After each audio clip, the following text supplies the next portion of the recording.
बच्चों, इससे पहले दो रसों के बारे में बताया था।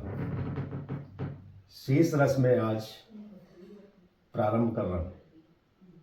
उसमें है शांत रस, जिसका स्थायी भाव होता है निर्वेद। संसार में वैराग्य उत्पन्न होने पर शांत रस की उत्पत्ति होती है, अर्थात विभाव अनुभाव संचारी भाव के संयोग से उत्पन्न निर्वेद नामक स्थायी भाव जागृत होता है।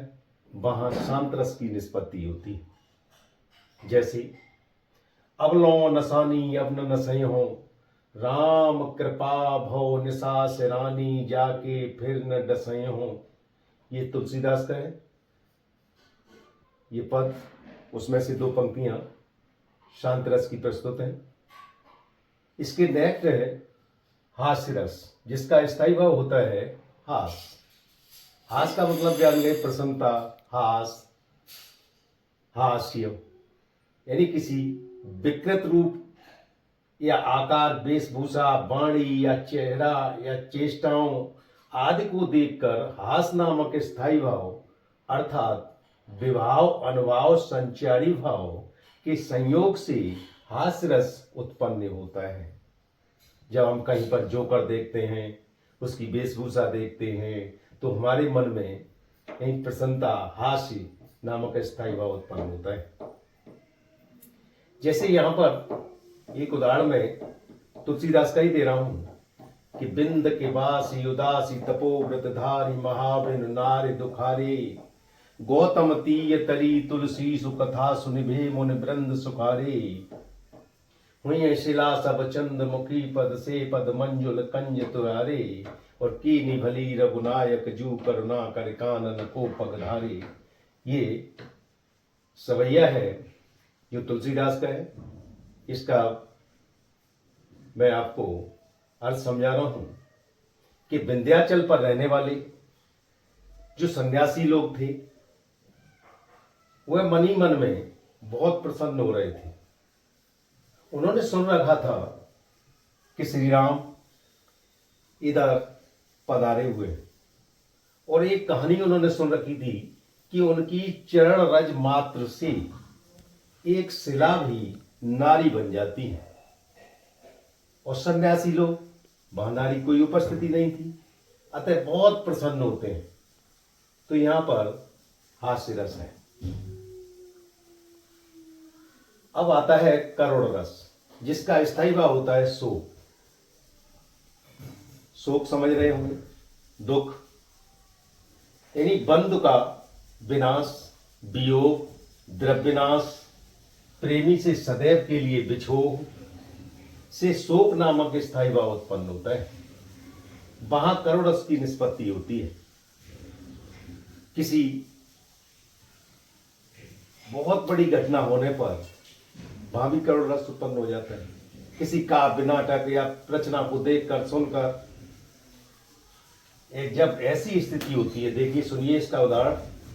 अभी तो मुकुट बंधा था माथ, हुए कल ही हल्दी के हाथ, हाय रुक गया यही संसार, बना सिंदूर अनल की धार। इसमें दो पंक्तियां और हैं जो मैंने गुणित से संबोधित कर दी हैं, यानी पूरे लिखने की आवश्यकता नहीं है। इससे ही समझ जाता है कि कौन सा है। नई नई शादी हुई, अभी तो मुकुट बंधा था माथ, यानी अभी माथे पर मुकुट था, शादी थी। हुए कल ही हल्दी की रात, कल ही उसके पीले हाथ हुए थे। अचानक दुर्घटना होती है, तो यह है हाय रुक गया यही संसार, यानी उनका लीला वहीं समाप्त हो जाती है। बना सिंदूर अनल की धार, सिंदूर एक अग्नि के रूप में हो जाता है। तो यहां करुण रस की उत्पत्ति होती है। आगे है रौद्र रस, क्रोध जिसे कहते हैं, क्रोध, गुस्सा। जहां विपक्ष द्वारा किया गया अपमान अथवा गुणजन आदि की निंदा से क्रोध नामक स्थायी भाव उत्पन्न होता है, वहां रौद्र रस होता है, क्रोध आता है। किसी अपना अपमान हो या किसी पारिवारिक का अपमान हो, किसी प्रियजन का अपमान हो, तो वहां क्रोध उत्पन्न हो जाता है। उस काल मारे क्रोध के तन कांपने उनका लगा, मानो हवा के जोर से सोता हुआ सागर जगा। यानी क्रोध की अवस्था में यानी कुछ न कुछ हम सामने वाले से कह उठते हैं, तो क्रोध नामक स्थायी भाव उत्पन्न होता है, वहां रौद्र रस की उत्पत्ति होती है। बच्चों, इसके बाद सातवां रस आता है अद्भुत रस, जिसका स्थायी भाव होता है विस्मय। विस्मय का मतलब समझते हैं आश्चर्य। यानी विस्मय नामक स्थायी भाव अनुभाव और संचारी भाव के संयोग से उत्पन्न होता है, वहां अद्भुत रस की निष्पत्ति होती है। यानी कोई अचानक वस्तु को देखो, किसी व्यक्ति को देखो, तो ये आश्चर्य होता है, तो ऐसे में अद्भुत रस की प्राप्ति होती है। यथा यहां वहां दो बालक देखा, मत भ्रम मोर के आन विसेखा, तन पुलकित मुख वचन न आवा, नयन मूंद चरणन सिर नावा। कौशल्या राम और लक्ष्मण को एक ही जैसा बहुत सुंदर रूप देखती हैं, तो उन्हें बहुत आश्चर्य होता है और हृदय में इतना पुलकायमान होता है, इतनी प्रसन्नता होती है कि मुख वचन ना आवा, कोई मुख से वचन नहीं बोल पाती है आश्चर्य की वजह से। नयन मूंद चरणन सिर नावा, और नेत्र मूंद करके उनके समक्ष नमित हो जाती हैं।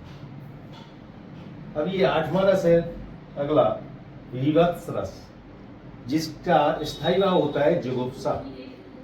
इसे दूसरे शब्दों में हम घृणा भी कहते हैं। यानी घृणित वस्तुओं को देखकर, चाहे सुनकर, चाहे घृणा गिलानी हो, घृणा हो, विभाव अनुभाव संचारी भाव के द्वारा विभक्त रस और पुष्ट हो जाता है। घृणित वस्तुएं देखो तो उससे बहुत ही घृणा होती है, विभत्स रस उत्पन्न होता है।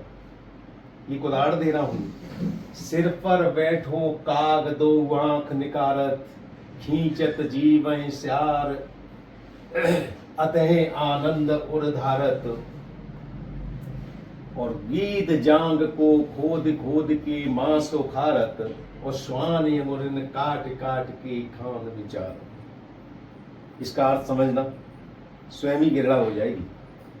जैसे सिर पर बैठे हो काक, एक डेड बॉडी पड़ी हुई है, उसके सिर पर कौवा बैठा हुआ है जो दोनों आंख खाता और निकालता है, यानी खा रहा है, निकाल रहा है।